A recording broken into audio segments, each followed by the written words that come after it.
Esta entrada del juego es gracias a Triangle Dealers. Llegó el momento de echarle un vistazo al mundo, y quién mejor que eso que el doctor Jorge Schmidt. Y de hecho, hoy es un tema interesante, doctor, porque estamos hablando de las mujeres en la política y sobre todo en México. Gracias, Irmarí.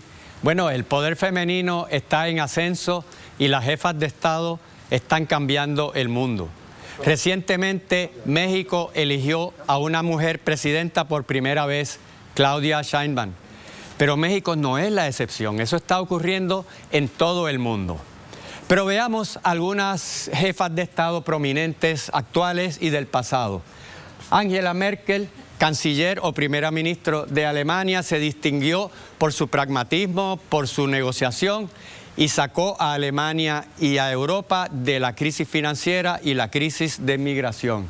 Jacinda Ardern, primera ministra de Nueva Zelanda, se distinguió por su manejo efectivo y humanitario del COVID-19 y sirvió para modelo del resto del mundo. Michelle Bachelet, presidenta 2 veces de Chile, se distinguió por sus políticas sociales y políticas de género. Margaret Thatcher, de Reino Unido, la primera en ocupar ese puesto, redefinió lo que quería decir una mujer en posiciones de poder. Y actualmente Giorgia Meloni, primera ministra de Italia, líder del movimiento de la derecha junto a Marine Le Pen, que está arropando actualmente a Europa.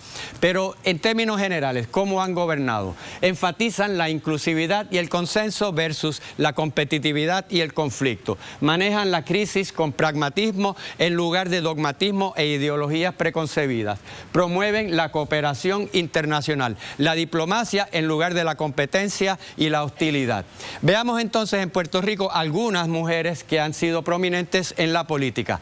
María Luisa Arcelay fue la primera mujer electa en toda Hispanoamérica, fue en el 1932, era mayagüezana.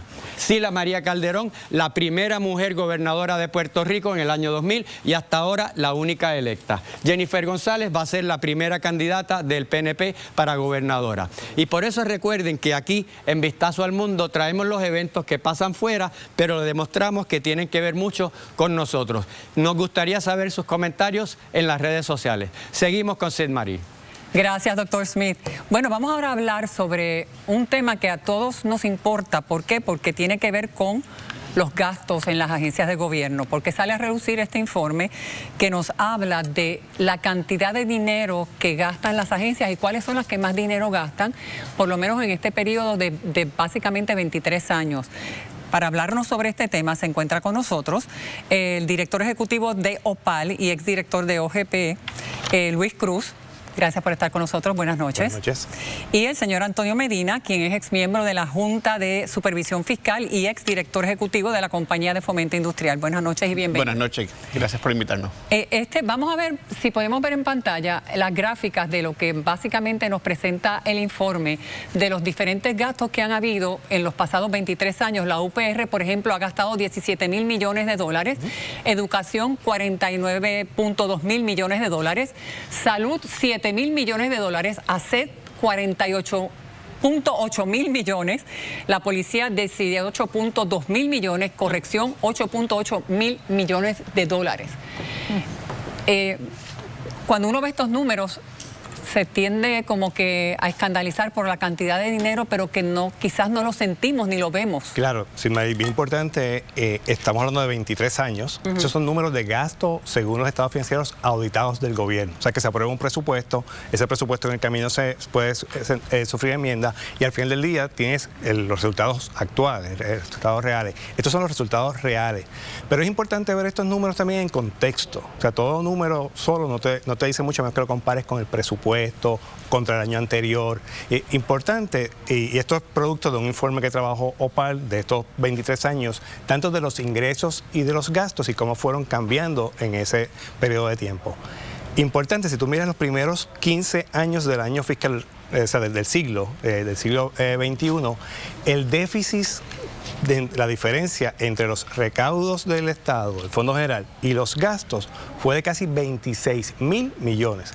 Por eso, obviamente, llegamos al momento de la quiebra, promesa, reestructuración de deuda. Ahora, en estos otros años, y el año 22 es porque el último año fiscal que está auditado, pues la cosa ha cambiado y en el año fiscal 2022 ya se incorporó, gracias a la reestructuración de la deuda, ya en el presupuesto se pagó la deuda por primera vez desde el 2015. O sea que tenemos que ver esos números. Invito a ustedes y a los televidentes a que visiten opal.pr.gov, ahí está el informe, lo pueden descargar, lo pueden ver y es importante verlo. Antonio Medina, ¿qué le llama a usted más la atención de estos números que trae el informe de Opal? Pues mira, quizás los dos elementos yo creo que son más importantes. Esto es una radiografía de la historia presupuestaria de Puerto Rico y nos demuestra cómo llegamos a la quiebra. En un periodo de 15 años, del 2000 al 2015, tuvimos un déficit agregado, ¿verdad? Si sumas todos los años, de más de 25.000 millones de dólares. En términos del gasto versus los recaudos. Recaudos eran más bajitos, los gastos más altos. Y por lo tanto, ¿cómo se pagó eso? Cogiendo deuda. Por lo tanto, esta es la historia financiera de cómo llegamos a la quiebra. También ves en el periodo del 2016 al 2022 cómo se ha reducido la brecha, pero todavía queda un déficit aún quizás no tan grande como en esos años. Si tú miras el promedio de los primeros 16 años del estudio, es más de 1.6 billones de dólares de déficit anual en promedio. ¿Y cómo se explica esta información que sale del informe de que del 2000 al 2009, en 9 años, el Departamento de Educación de Puerto Rico aumentó en sus gastos en un 87%, mientras en ese mismo periodo redujo la matrícula escolar en más de 100.000 estudiantes?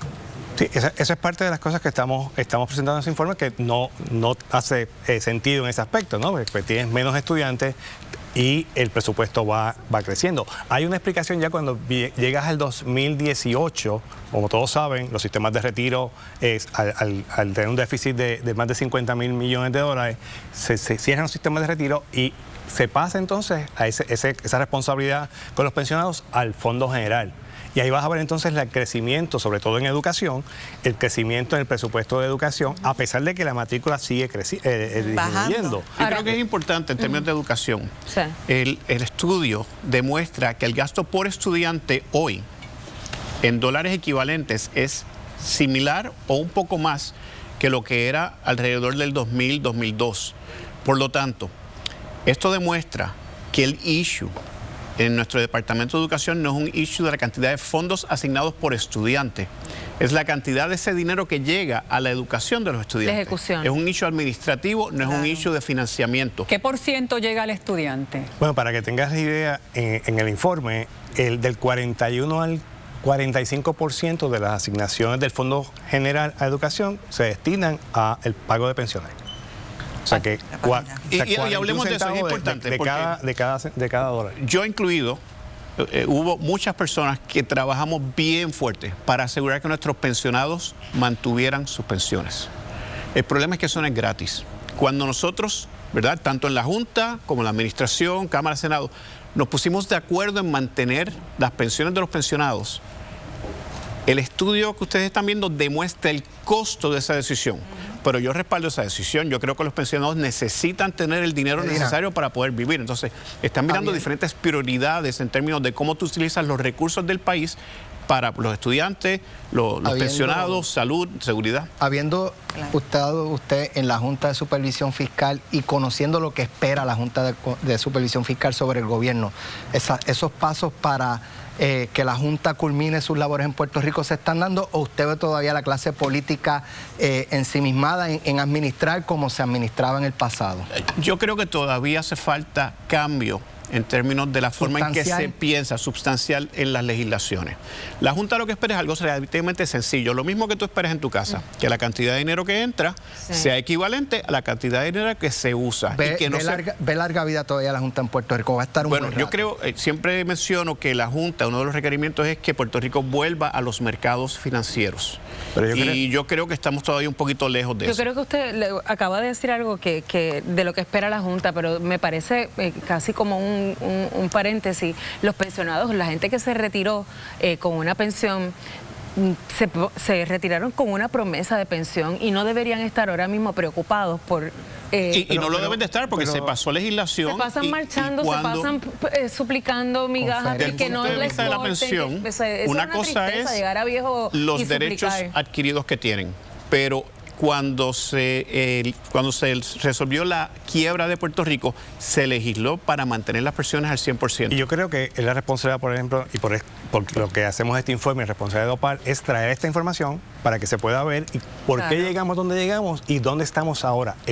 No es que hayamos salido del hoyo, pero estamos mucho mejor que antes. Así que es un tema de tener la información para que los legisladores... Muy útil. Aprovecharla, claro. Gracias por estar con nosotros, gracias por la información que definitivamente es muy útil y estaremos pendientes a los cambios que surjan próximamente. Gracias nuevamente. Vamos ahora con Kimberly.